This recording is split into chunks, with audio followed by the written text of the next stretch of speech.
Kenapa Allah turunkan cengkeh dan pala ke Maluku Utara? Adalah signal bahwa negeri ini adalah negeri pasar global. Dia menuju kepada orang miskin baru. Karena tanah setiap waktu akan naik. Mobil mengalami penyusutan setiap tahun akan turun. Dia menjual tanahnya dan membeli mobil. Dia bukan orang kaya baru, dia orang miskin baru.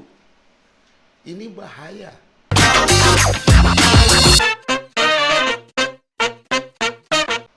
Assalamualaikum warahmatullahi wabarakatuh. Pemirsa Molpos Channel yang berbahagia dimanapun Anda berada. Kali ini lewat program acara Molpos Bacarita, saya Faisal Jalaluddin akan berbincang-bincang dengan narasumber dengan topik pilihan yang akan dibahas secara bebas, lepas tapi bertanggung jawab. Nah, topik kita kali ini adalah menyoal perekonomian Maluku Utara. Ini menarik karena data statistik menunjukkan bahwa ekonomi Maluku Utara tumbuh positif, tetapi di periode yang sama Badan Pusat Statistik juga merilis bahwa penduduk miskin Maluku Utara pada September 2020 mengalami peningkatan atau bertambah. Ini menarik sekali. Mengapa ekonomi tumbuh, tetapi rakyat miskin bertambah? Untuk menjawab persoalan itu, telah hadir bersama saya pengamat ekonomi dari Universitas Khairun, Dr. Mokhtar Adam. Saya langsung menyapa beliau. Selamat datang, Bu Ngota.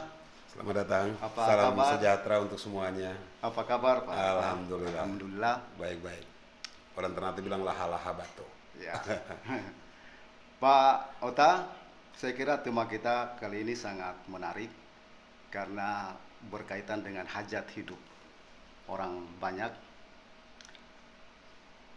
Tapi sebelum kita masuk di topik perbincangan pada hari ini, saya ingin mengapresiasi Anda bahwa Anda dikenal sangat intens untuk memberdayakan atau mempromosikan para pelaku UMKM di Kota Ternate, para pelaku usaha mikro, kecil, dan menengah di Kota Ternate. Ini hal yang menurut kami patut diapresiasi. Bagaimana menghimpun para pelaku UMKM agar mereka tetap eksis di masa pandemi ini dengan membentuk sebuah wadah yang bernama Fala Sidegon. Nah, bolehkah Anda menjelaskan filosofi Fala Sidegon dan apa motivasi Anda membentuk wadah itu? Motivasi awalnya sebenarnya dari pandemi COVID. Sejak awal terlihat saya membaca dinamika ekonomi. Pak Faisal tahu ketika masa pandemi COVID kami intens berdiskusi. Karena itu kami membentuk SIDEGO, Scientific Development and Government. Itu di dalam bahasa Ternatenya disebut SIDEGO. SIDEGO itu selalu saja mendudukan masalah, bermusyawarah untuk merangsang pikiran kita yang berbeda itu, kita dudukan dia pada tempatnya. Selama pandemi COVID, saya orang yang termasuk mengajak akademisi, utamanya ekonom Indonesia, kami menggelar berbagai diskusi-diskusi virtual.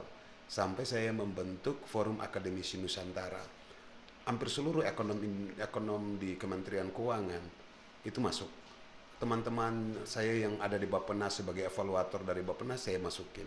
Ada teman-teman dari Ikatan Sarjana Ekonomi saya masukin ke dalam grup, dan Ikatan Akuntan Indonesia. Apa yang kami temukan di dalam proses berdiskusi itu bahwa pandemi COVID adalah ancaman bagi resesi. Anjloknya akan turun, growth ekonomi akan turun, kemiskinan bakalan meningkat, pengangguran bakalan menebal, maka mestinya ada resolusi. Saya lalu melihat ada dinamika lain. Pemerintahan terlalu formalistik, terlalu euforia pada slogan.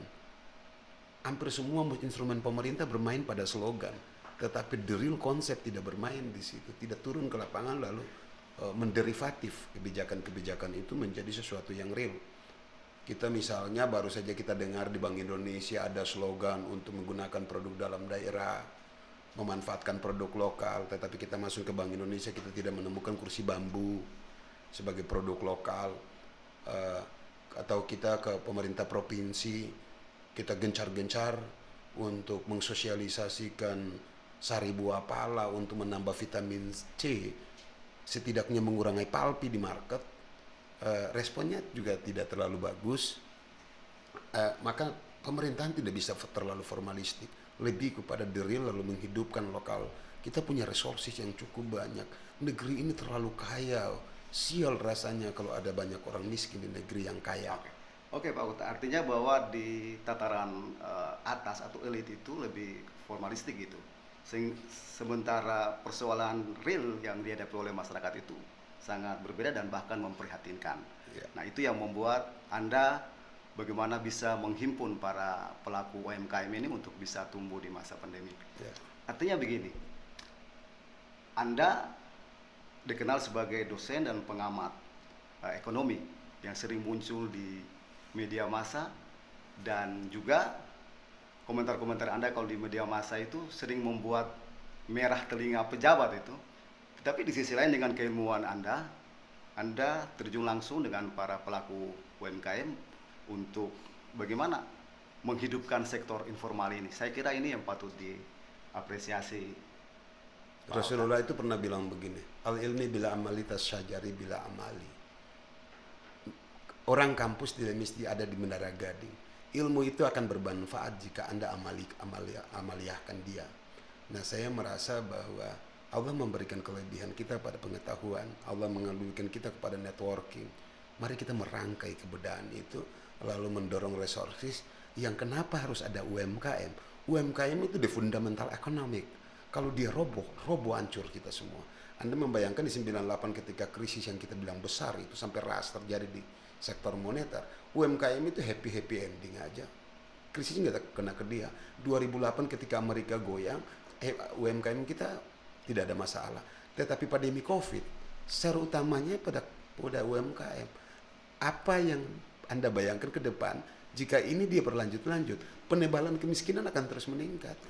Sehingga Anda lihat sendiri, kita punya growth ekonomi bagus, tetapi miskin meningkat. Ya. Luar biasa Pak Ota, saya bisa menyimpulkan bahwa Anda akademisi dan juga praktisi. Nah, seperti itu. Nah, kita masuk kepada topik inti perbincangan kita pada hari ini, bahwa data Badan Pusat Statistik menyebutkan bahwa ekonomi Maluku Utara di tahun 2020 tumbuh positif. Ini luar biasa di tengah pandemi ini. Tetapi di periode yang sama, jumlah penduduk miskin bertambah. Sebagai pengamat ekonomi, Anda melihatnya seperti apa? Saya pada periode 2019, ketika ditanya wartawan tentang memprediksi 2020, saya bilang growth akan sedikit mengalami pelambatan karena negara lagi mengeluarkan kebijakan tentang pembatasan ekspor dari nikel yang 0,5 itu. Tetapi sesuatu yang mengagetkan pada saya, percepatan pengembangan industrinya di Haltim, di Obi, dan di Weda, Halmahera Tengah, itu cepat sekali mereka melakukan adaptasi terhadap national policy yang menekan itu. Sehingga pada kuartal 3, kita masuk kuartal 1 dulu. Kuartal 1 itu posisi nikel kita, marketnya lagi bagus-bagusnya, harga lagi naik-naiknya di pasar global, untuk pasar komoditi global. Sebuah keadaan yang akan merangsang para investor untuk memaksimalisasikan labanya. Tetapi nasional regulasi mereka cepat masuk. Di saat yang sama, di Maret 2020 badai COVID datang untuk Maluku Utara. Kalau nasional kita mulai per Januari, awal Februari. Maluku Utara yang positif per 1 itu sudah mulai signal tuh. Wah, ini bakalan terjadi pembatasan. Uang itu dari manusia ke manusia. Kalau Anda menahan orang semua tidak keluar dari rumah, uang tidak akan bergerak. Kalau uang tidak akan bergerak, supply demand akan tertahan. Kalau supply demand akan tertahan, ekonomi akan mengalami kemacetan. Kalau terjadi kemacetan, maka penumpukan orang yang memiliki uang, dia akan memaksimalkan uangnya di sektor perbankan. dia menyimpan uangnya, uang beredar kurang, maka orang miskin tidak akan mendapatkan kebagian dari jumlah peredaran uang. Nah, fenomena itu kebaca di Maluku Utara itu terjadi, tetapi yang keluar dari keadaan itu adalah kelompok konglomerat yang mengeksploitasi sumber daya alam lalu mengekspor keluar. Artinya bahwa ekonomi Maluku Utara tumbuh positif ini karena sektor pertambangan yang bergeliat atau Sektor pertambangan yang memberikan kontribusi. Jadi dua sektor. Kalau di PDRB, sektor pertambangan di penggalian meningkat, mesin industrinya juga meningkat. Sehingga dua motor pertumbuhan itu gregetnya besar sekali. Dan ekonomi Maluku Utara ini size-nya kecil. Potensi growth-nya masih tinggi. Jawa kalau tumbuh 6%, Indonesia itu dibilang negara maju. Maluku Utara biar tumbuh 10%, 50% tidak akan mengakibatkan Indonesia menjadi negara maju. Nah, itu bedanya karena size kita masih kecil. Size kita untuk bertumbuh masih sangat besar.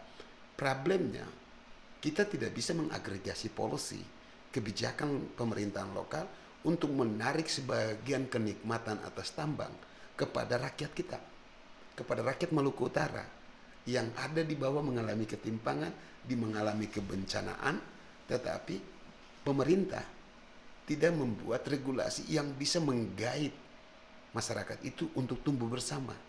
Akibatnya apa? Timpang makin melebar, yang ya, kaya makin kaya gitu. artinya bahwa sektor pertambangan ini tidak bisa memberikan dampak yang signifikan, multiplier efek kepada upaya peningkatan kesejahteraan masyarakat secara keseluruhan. Nah, ini salahnya di mana gitu Pak Otanto? Salahnya kita tidak punya komunikasi efektif antara swasta dan pemerintahan lokal untuk menjalin hubungan kolaboratif yang memberikan efek kepada masyarakat. Anda lihat saja pemerintah provinsi problem terhadap izin air permukaan, ributnya luar biasa. Bagaimana seorang gubernur mampu membangun komunikasi sebagai public speaking, sebagai leader di lokal untuk mengatakan kepada swasta yang investasi di sini. Anda membayangkan kalau IWIP itu angkatan kerjanya sekitar 10.000 orang.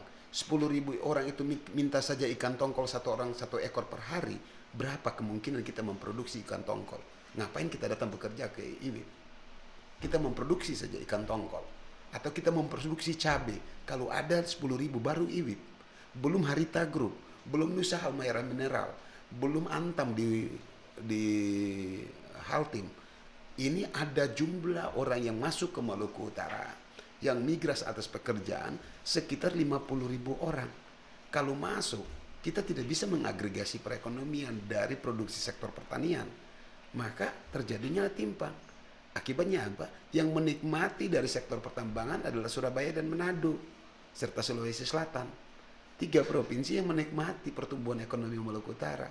Karena sektor pertanian, supplier yang masuk ke NHM, ke IWIP, ke Harita, itu barang dari Manado, barang dari Makassar, barang dari Surabaya. Sementara dari Tokaka tidak muncul.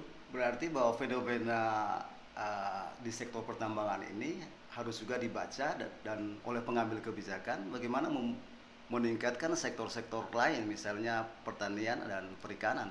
Pertanian, perikanan, perdagangan. Padahal apa masalahnya? Kita punya masalah yang cukup baik, punya solusi yang cukup banyak. Uang di desa sudah ada. Kalau kita hitung rata-rata per 1 miliar, mereka diberikan kesempatan membentuk BUMDes. Kalau mereka mengelola usaha saja, masing-masing desa dari 1.000 lebih desa itu, maka produksinya bisa kita memenuhi permintaan lokal. Tetapi kita tidak memainkan karena hubungan yang tidak harmonis, gubernur tidak bisa menjadi moderator yang baik untuk mengconnecting kabupaten kota dan desa menjadi instrumen ekonomi yang bermain seirama. Provinsi ribut-ributnya di tengah pandemi COVID, ributnya STQ. Pemerintah kabupaten kota ributnya pilkada. Desa ngos-ngosan. Tidak ada yang menjadi moderator. Artinya tidak ada komunikasi yang baik antara pemerintah provinsi dengan kabupaten kota dan desa. Nah, untuk itu Pak Ota, saya ada membaca berita terbitan Rabu 3 Maret 2021 di Malopos untuk halaman Polmas itu ada permintaan dari Sekretaris Provinsi Pak Samsudin Agadir bahwa karena ekonomi kita tumbuh positif, semestinya juga kabupaten kota ini bersinergi untuk bagaimana melihat bahwa investasi tambang itu sebagai potensial untuk dikelola secara baik, tetapi didukung dengan sektor-sektor lain, misalnya perikanan dan pertanian. Jadi soal sinergi ini sebenarnya urusannya pemerintah provinsi atau kewenangannya pemerintah provinsi. Kita punya pengalaman Pak Ota bicara soal sinergi ini. Saya dan Pak Ota ya punya pengalaman. Kita pernah bersama-sama menggaungkan segitiga emas sebagai lingkup kerjasama antara Ternate, Halmahera Barat, dan Tidore. Tetapi itu tidak jalan. Soal sinergitas ini tidak jalan karena peran mediasi atau fasilitator yang dimainkan oleh pemerintah provinsi, dalam hal ini gubernur, juga tidak jalan baik untuk memfasilitasi kabupaten kota. Nah, kalau harapan kita agar gubernur memainkan peran seperti itu, mungkin harus ada desakan yang luar biasa dari publik. Memang harus ada desakan yang luar biasa atau ketidaksadaran, ketidakpahaman dari pelaku-pelaku yang mengambil posisi di provinsi saat ini. Karena di provinsi itu 2 jabatan yang dimiliki oleh provinsi. Fungsi dekonsentrasi adalah wakil pemerintah pusat di daerah, menjadi moderator untuk pelaksanaan desentralisasi. Dalam dirinya provinsi ada fungsi desentralisasi. Jadi di provinsi itu selain wakil pemerintah pusat di daerah sebagai fungsi dekonsentrasi dan fungsi otonomi yang fungsi desentralisasi melekat pada dirinya. Karena itu di banyak regulasi semua kebijakan dikait. Bagaimana mengatur koordinasi? Ngapain Sekda minta kepada kabupaten kota? Karena setiap RKPD, setiap APBD itu pengajuannya lewat provinsi, pengesahannya lewat provinsi. Mana komandonya dari Bapeda untuk menyatakan ini perlu sinergi. Program Anda ini tidak tepat. Yang lagi dilakukan oleh provinsi ini, Anda rubah Anda punya APBD, Anda rubah Anda punya RKPD, itu mainnya di provinsi. Artinya bicara koordinasi, berbicara sinergi antara kabupaten kota ini komandonya di gubernur. Di gubernur. Nah, kaki tangannya gubernurnya memang sudah model begitu adanya, kita maklumi. Tetapi kan yang ada Bapeda, ada teman-teman di keuangan, ada Sekda. Nah, Sekda itu orang IPDN yang ngerti soal desentralisasi, soal dekonsentrasi. Dia bisa mampu menderivatif itu. Tetapi kalau Bapedanya nggak paham, keuangannya nggak paham, sulit bagaimana kita merangkai. Nah, problemnya karena ketidakpahaman itu berkumpul mengakibatkan uraian problem kita tidak bisa teratasi. Artinya Pak Ota, Anda ingin menyimpulkan bahwa masyarakat miskin kita bertambah ini karena kesalahan pemerintah untuk mengelola tata pemerintahan yang baik dengan memanfaatkan potensi-potensi yang kita miliki di Maluku Utara ini. Betul. Kelalaian itu ada di pemerintah. Utamanya ada di gubernur. Rakyat ini miskin karena salah pemimpinnya. Rakyat ini punya potensi untuk kita tumbuhkan. Apa yang kurang di Maluku Utara? Nikmat apa lagi yang perlu kita cari dari yang tidak ada di Maluku Utara? Kita punya semua produk hasil bumi di dalam, punya market ekspor yang tinggi. Itu sudah sejak dulu. Kenapa Allah turunkan cengkeh dan pala ke Maluku Utara? Adalah signal bahwa negeri ini adalah negeri pasar global. Negeri yang buminya itu bukan memenuhi lokal market. Dia akan memenuhi kebutuhan pasar dunia. Pala dan cengkeh ketika itu. Hari ini Anda ingin tanya bahwa nikel itu akan mensuplai, menggantikan energi listrik, energi bahan bakar minyak. Dari energi fosil akan diganti oleh nikel yang diproduksi di bumi Maluku Utara.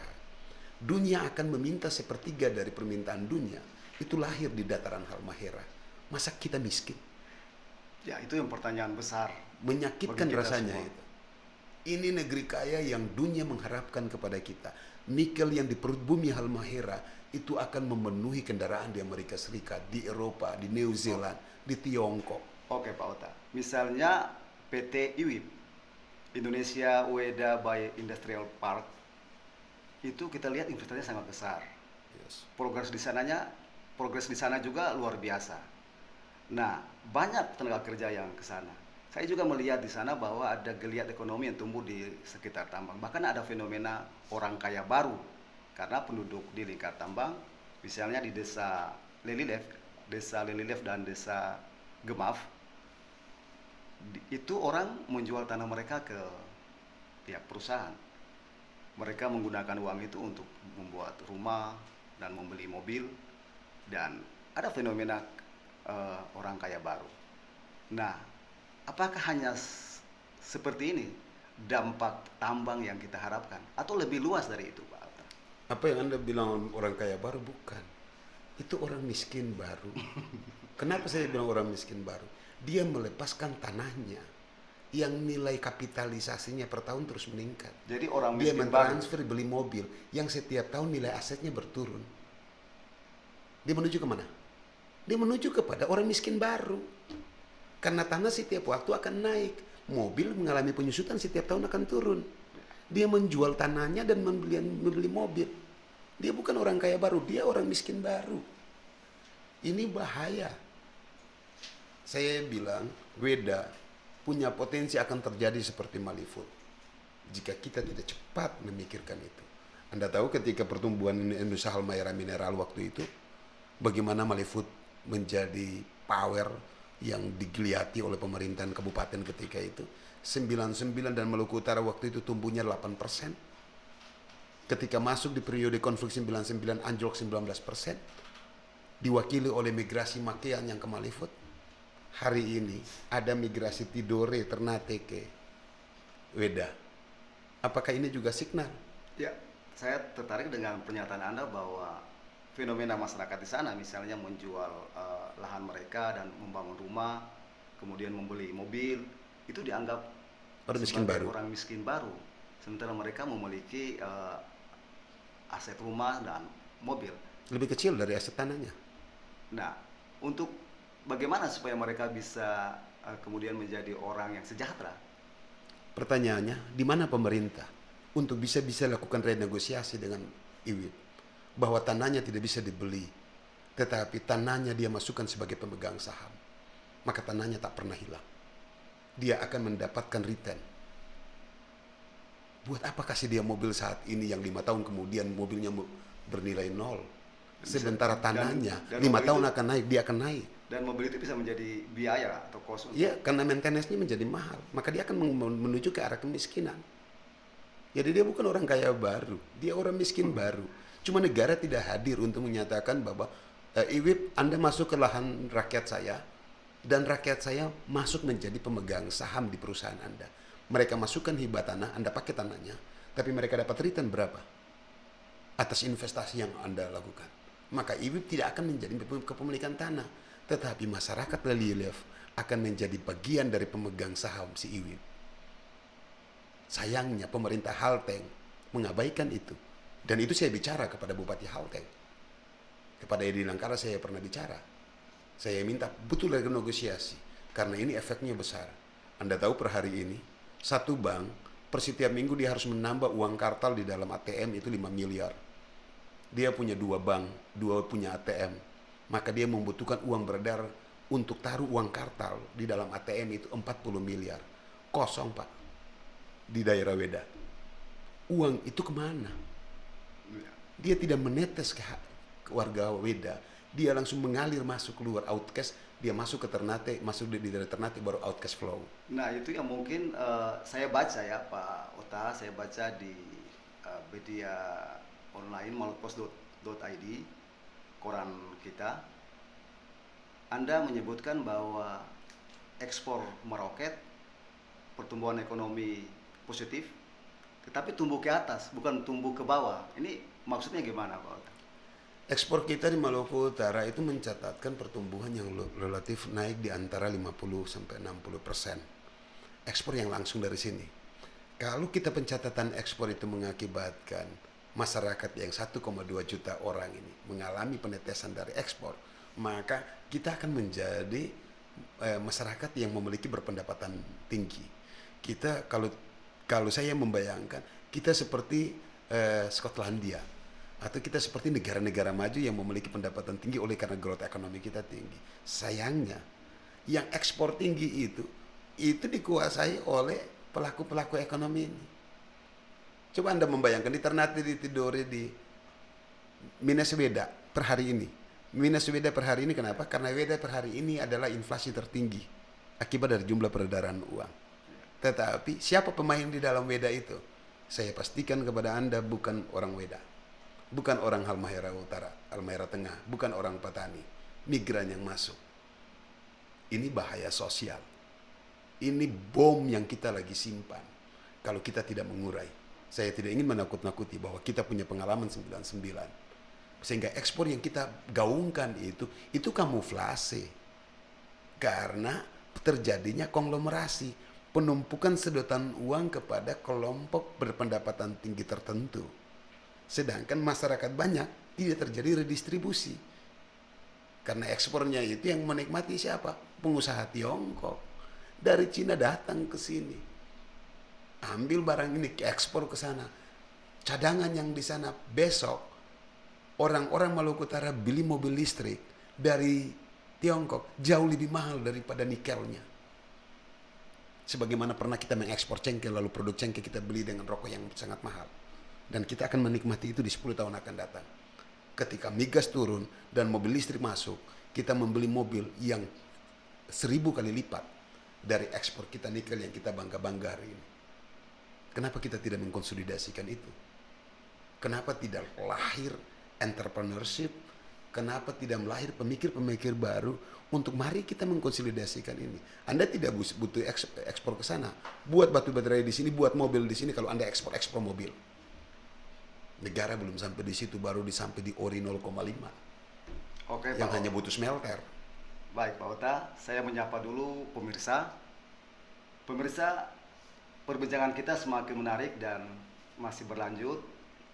Kami berharap Anda juga memberikan komentar di kolom komentar sehingga bisa mengusulkan misalnya ada topik-topik yang menarik dan relevan untuk kita bahas di lain waktu. Oke, Pak Ota, sangat menarik. Tata kelola pertambangan seperti apa yang diharapkan oleh masyarakat sehingga mampu membawa dampak akselerasi pembangunan dan kesejahteraan masyarakat.